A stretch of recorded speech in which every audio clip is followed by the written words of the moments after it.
انسان کی عزت نفس اور توقیر ذات کے رویوں کے پیمانے بدل رہے ہیں۔ خلوص، سچائی اور انسانی اقدار کی جگہ فریب، ہرس اور حسد لے رہا ہے۔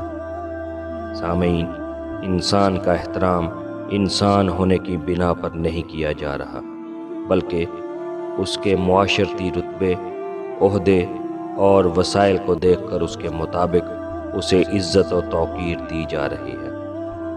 انسان اشرف المخلوقات ہے۔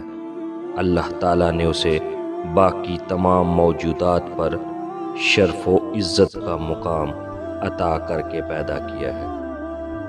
فطری طور پر ہر انسان اپنے آپ کو احترام کے لائق سمجھتا ہے اور دوسروں سے یہ توقع رکھتا ہے کہ وہ اس کے ساتھ احترام کا رویہ رکھیں۔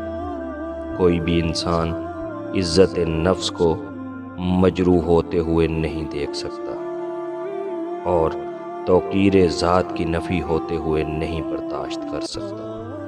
سوال یہ ہے کہ احترام و اکرام کروانا اپنی جگہ ایک جائز خواہش ہے، لیکن اس کے ساتھ ساتھ ضروری ہے کہ انسان خود بھی دوسروں کا احترام و اکرام کرے۔ دوسروں کے وقار کا خیال رکھنا اپنے مزاج کا حصہ بنائے۔ دوسروں کی عزت کرنا اپنے آپ پر لازم کرے۔